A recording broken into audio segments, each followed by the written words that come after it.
Ja, najlepša hvala.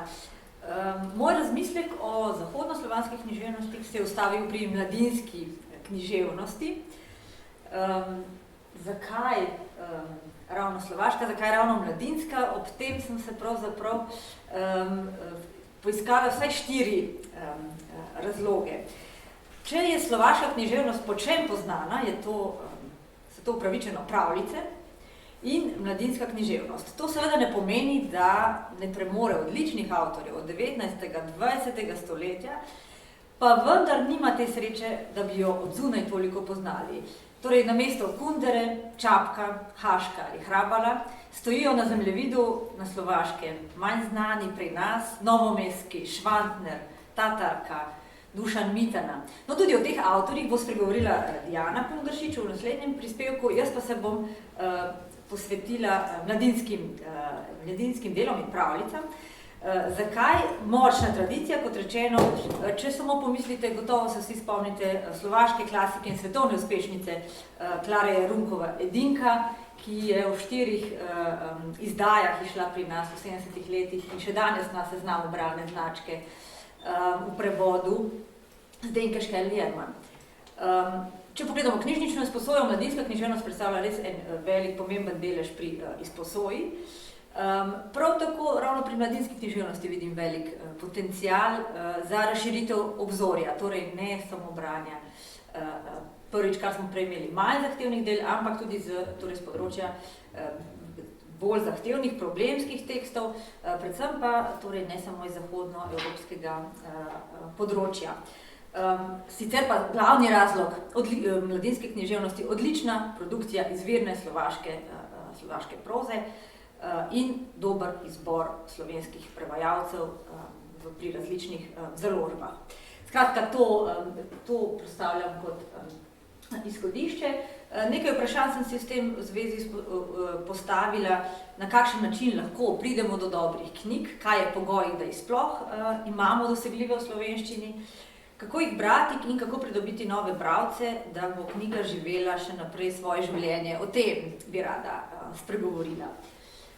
Vendarle za izhodišče oziroma za en tak razmislek se mi zdi pametno pogledati, kakšen je položaj v 20. stoletju. Če se ozremo, je slovaški literarni trg bil del češko-slovaškega in zelo intenzivne stike s slovenskim prostorom beležimo vse do konca druge svetovne vojne.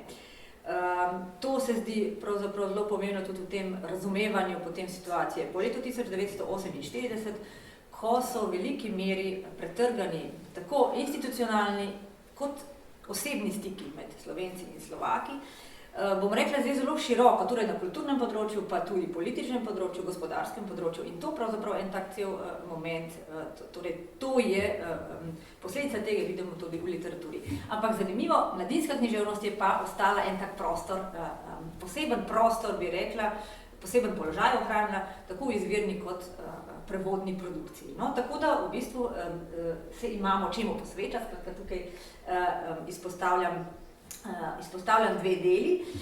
V tem oziru teh kulturnih stikov izpostavljam tukaj Viktorja Smoleja kot prevajalca, prvega slovenskega prevajalca slovaške književnosti, ki je tudi prvi o slovaški književnosti in slovaški kulturi spregovoril. Ta se recimo v 50. letih umakne v prevajanje pravljic, urejanje zbirk pravljic, ne samo slovaških, tudi za vojvodinske Slovake recimo prevaja, poleg čeških, slovaških, tudi lužiško-srbske, no, če imamo danes zahodnoslovansko v fokusu. Tako da v tem lahko pravzaprav rečemo, da je ta druga polovica 20. stoletja imela v tem smislu srečo. Najbolj legendarna, bi rekla, iz tega obdobja je gotovo še danes živa modra knjiga pravljic. Tukaj dajem eno ilustracijo Albina Brunovskega in sicer Ljubomir Feldek je avtor te avtorskih pravljic. Zakaj sem rekla, da še danes živijo? Lahko si pogledate eno pripovedovanje, ponovno pripovedovanje Feldekove zgodbe o Janku in Metki, ki si nista umivala zob, pripovedujejo Boštjan Gorenc Pižama. Skratka, čeprav je šla leta 85, absolutno očitno živa tudi danes. Medtem ko Klara Jarunkova, edinka iz seveda drugih časov, lahko jo najdemo vzporednico verjetno v Ingoličevi gimnazijki. Kot rečeno, lahko bi rekli v tem smislu, da sta ti dve zvrsti, mladinski roman pa zbirke pravljic, to so zvrsti, ki se torej od v 20. stoletju pa do danes pravzaprav ohranjajo svoj položaj. Zdaj pa mogoče še situacija po letu 90 oziroma letu 89. Lahko zaznamo novo generacijo prevajalcev, kritičen izbor del, žanrsko pa kot rečeno podobna struktura od slikanic, mladinskega romana in pa zbirk pravljic. Pri prevajalcih pa izpostavljam in pravzaprav produkciji, da skratka založbe, pri katerih so išli novi prevodi mladinske književnosti iz slovaške produkcije, izpostavljam sodobnost. Sicer pa, če boste iskali po prevajalcih, sta to Andrej Pleterski in Diana Pungaršič, mimogrede tudi to je dobra ključna beseda, če najdete dobrega prevajalca in tudi tistega, ki izbira tekste, ne boste zgrešili pri izbiri knjig. Saj pri mladinski se je meni tako izkazalo, takšna je na primer Jana Vnuk, ali pa Mateja Seliška Kenda, v tem smislu verjetno je tudi to lahko eden od načinov iskanja. Sicer pa izpostavljam tukaj še tole nagrado Hruška, tudi te izbrana dela, ki jih bom danes predstavila, so nekatere dobile zlato hruško, skratka tudi nagrada je tista, ki pripomore potem k večji promociji ali pa govoru o teh knjigah. In izkazalo se je, da so slovaške knjige v tem smislu odlične. Zdaj pa še samo, preden pridemo k tekstom, po letu 90 nastaja tudi na Slovaškem seveda kvalitetna mladinska književnost. Spremeni se pa, kot je že tu, mislim, da je Jana prej omenjala, skratka 90. leta so neka izrazito prehodna leta, tako da tudi tukaj imamo, da je mladinska književnost ni bila več v središču. V smislu tematskem pa izpostavljam tukaj eno knjigo, ki je bila res kultna, pa je še danes, z naslovom Pravljice za poredne otroke in njihove poslušne starše, Dušana Taragela, ki jo imamo v slovenščini samo v revijalnem prevodu. Sicer pa opisuje, kaj bi rekla, kot grozljivko prenesivno vzgojo. Skratka, en tak preobrat, sicer pa tabuizirane teme, preobračanje stereotipov in tako naprej, skratka, to je en tak primer. Drug primer pa bi bil Dušan Dušek, Vrata ključavnice, avtentični spomini na otroštvo. To bi, recimo, te dve deli iz 90. let absolutno izpostavlja tudi ta v slovenskem prevodu. Zdaj pa k delom, oziroma 4 knjigam, ki bi se jim rada posvetila. Prevedene knjige, ki jih lahko knjižničarji svetujejo mladim bralcem, učiteljem in so dosegljive torej v splošnih knjižnicah. O izboru bi rekla, da res izkazuje aktualnost tem. Odlična je ta grafični ilustratorski del in ponujajo te knjige, vse 4 knjige ponujajo branje torej večplastno branje za različne bralce, tako kot kvalitetna mladinska književnost sploh. Zdaj pa kar k knjigam. Prva knjiga, ki sem izbrala, nosi naslov Na begu, avtorja Mareka Vadasa, ki že iz naslova, pa tudi iz ilustracij napoveduje temo begunstva. Čeprav je ta izrazito prikrita ilustracija šele pravzaprav konkretizira to aktualno temo, bolj aktualno danes mogoče, sicer pa gre za zgodbo dečka, ki se nauči teči na dolge proge in tako se lahko, ko se v vasi razširi bolezen požrešnosti, z očetom in svojim psom Alonom odpravi od doma na beg, kjer spoznavata različne pokrajine, mesta, ljudi. Deček ostane kmalu sam brez očeta in njegov edini spremljevalec je pes. Sanje, spomini in njegova pot se pravzaprav sprevrže v iskanje očeta. Zanimivo je, kakšni so prostori, v katere stopa, kakšna mesta stopi, ki so pravzaprav alegorija ali pa metafora sodobne družbe, vsej svoji krutosti, razgaljajo neko človeško nemoč, lastnosti človeka.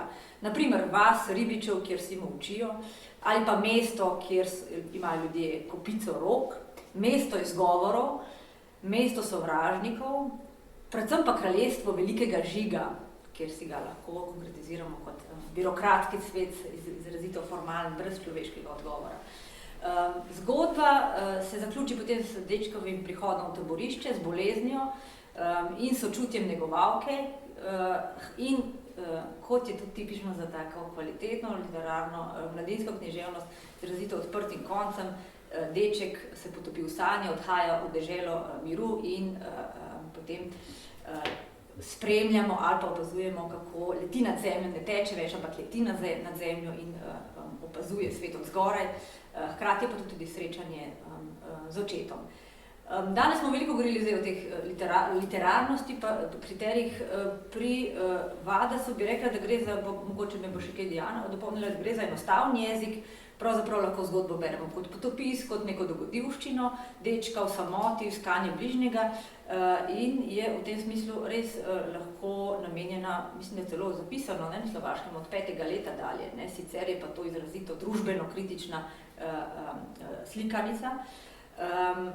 Lahko jo beremo, seveda, ali pa prepoznavamo, ne, to se mi zdi fino, ne, podobe iz literature, kot je Kafkovsko mesto, ne, ali pa lahko tudi misli iz Malega princa, ne, ali pa, kot rečeno, potopis, ne, skratka, zelo večplastno glede na bralca, o tem smo že danes govorili, ne. Ali pa, če hočete, lahko je seveda to pobuda za razmislek ali pa kreativno delo o medkulturnosti, solidarnosti, nesprejemanju, birokraciji, fantastičnih motivih, sanjah, prijateljstvu, samoti. Ta samota se mi zdi tudi tak dober, bolj inovativen, na inovativen način predstavljen. No. Skratka, če bi jo pa z eno besedo opisala, je pa to pravzaprav, bi rekla, najbolj neslovaška knjiga v dobrem smislu, ne, in tudi ilustratorsko boste videli, da je presežek, med drugim je knjiga dobila nagrado za ilustracijo, a ne za najboljšo ilustracijo. Zdaj pa k naslednjo sem izbrala mladinski roman o odraščanju Jane Vodnarove, Punčka iz stolpa, sicer pa ta avtorica ima še drugo knjigo z naslovom 13, ki so zgodbe predstavljene. O tej knjigi je denimo napisala Tilka Jamnik o bralnih spodbudah, ene take dobre zamisli, kaj s tem tekstom početi. Tukaj gre za tretjeosebno pripoved o dekletu Ajki, ki se preseli v novo okolje, odrašča v enostarševski družini, v mestnem okolju. Zanimive teme, ki smo jih že danes srečali, odnos do okolja, potem je to preobremenjen ali pa deloholik mama, ne, recimo tak lik tega, potem pa vloga tega medgeneracijskega sobivanja ali pa ne, skratka nekih prijateljskih vezi in pa seveda teh takih univerzalnih tem odraščanja, kot smo jih navajeni v mladinski književnosti, ampak postavljeno sodoben svet v zelo kultivirani govorici. Jana Vodnarova je znana kot absolutno v svoji dramatiki, poeziji, prozi, kot izjemno kultivirano poetiko, bi rekla. Skratka, tukaj tudi vidim en tak dober potencial v obravnavi, v razredu, v bralnih klubih, v teh odraščajočih, skratka, na različne načine k temu, predvsem ne samo tihemu branju, ampak tudi razpravi o temah, ki se zdijo odraščajočim, ki so odraščajočim blizu. Naslednja knjiga pa je pravzaprav najbolj humorna, bi rekla. Anka je tukaj rekla, da je knjigo brala na vlaku in se ne samo posmihala, tako kot smo se prej, ampak se pravzaprav najprej zabavala. Ne. Pes v smeh je mladinska knjiga Juraja Šebeste, o odraščanju v Bratislavi, kjer spremljamo zgodbo najstnika, življenje šolarja in njegove vsakdanje skrbi. Velik del romana, se mi zdi to kot ena perspektiva, je dobro pogleda, velik del romana predstavlja neka vsakdanjost, ki se mestoma izostri, na primer v prepirih doma, ločitve, sporih o dedovanju v družini, demenca dedka, skrb za starejšega. Perspektiva je v teh resnih temah izrazito ironična. In to je tipično za češko in slovaško književnost. Skratka, da se tukaj v teh resnih temah distancira z nekim humorjem ravno pri teh. In na drugi strani naslovni pes pa smeh, izhaja pa iz druge teme, to so pa pasje prigode, izkušnja domačega ljubljenčka, ki pravzaprav družino drži skupaj in daje neko oprijemljivo točko. In tukaj v teh banalnostih pa začutimo nek resen ton, v smislu sočutja, veselja ob rojstvu mladičev, skratka neka skrb za drugega. Torej pes ne samo, da spravlja v smeh, ampak tudi, bi rekla, znotraj knjige, znotraj tega romana, literarnim likom pomaga, da so plastični, avtentični. Tako da v bistvu je to tudi zelo prefinjeno. Napisan roman Juraj Šebesta je spreten pisatelj, res veliko ima za sabo napisanega in mislim, da obvlada pisanje. Zdaj pa k obljubljenim še pravljicam. Če sem rekla, da so tipične za slovaško, da so potem pravzaprav znana slovaška književnost tudi pri nas. V zadnjih letih imamo dve aktualni zbirki, jaz bom predstavila tole čisto zadnjo z naslovom Slovaške pravljice, kjer gre za izbor ljudskih pravljic iz najrazličnejših koncev Slovaške, kot so živele med ljudmi. In sicer veste, da pravljice poznamo predvsem stilizirane iz 19. stoletja, tukaj gre pa za zapise, ki so jih na terenu zbirali na začetku 20. stoletja na Slovaškem. In tako mislim, da je to presežek te zbirke, da lahko preberemo na koncu, kdo je to zgodbo povedal, odkot je bil, koliko je bil star, kakšna je njegova izobrazba. Tako so recimo pripovedovalci nepismen pastir ali pa vaški župan, en delavec, ki se je vrnil iz Amerike. Skratka, tukaj pa vidimo neko eno tako, mislim, da tudi za vse, tudi mlajšega bralca je to izrazito zanimivo. Tudi tukaj izpostavim grafično oziroma ilustracije, ki so bile nagrajene. Poleg tega, da so seveda tudi čudežne, humorne, grozljive pravljice z vsemi tipičnimi liki in fantastičnimi preobrati. In tudi s takimi moralnimi, predvidljivimi, arhetipskimi lastnostmi, jih ne moramo označiti za črno-bele, ker so pravzaprav ti junaki velikokrat čisto vsakdanji ljudje, ki razmišljajo svojo glavo, ki imajo zmeri tudi kakšno težavo. Tudi o tej knjigi, pa še o prejšnji Juraj Šebesti so spregovorili v oddaji Male sive celice. In recimo to je ena taka, se mi zdi, perspektiva, ena od torej branje in potem pogovor o knjigah in spodbuda, skratka, znotraj različnih medijev predstavljati, govoriti o knjigah. Tako da za konec sem se spraševala, kako še do dobrih mladinskih knjig, v smislu, seveda, kako do njih dostopati, ne samo knjige, ampak tudi, seveda, prevodi, knjižni prevodi so verjetno pogoj. Poleg tega pa seveda zgodbe obstajajo širše. Izpostavljam seveda tudi pri mladinskem branju, predvsem intimno, individualno branje. To je tisto, seveda mladinska književnost pa mogoče še marsikaj več in mislim, da tile teksti, ki sem jih tukaj predstavlja, so potencial za različne oblike dela s besedili ali pa samo branje.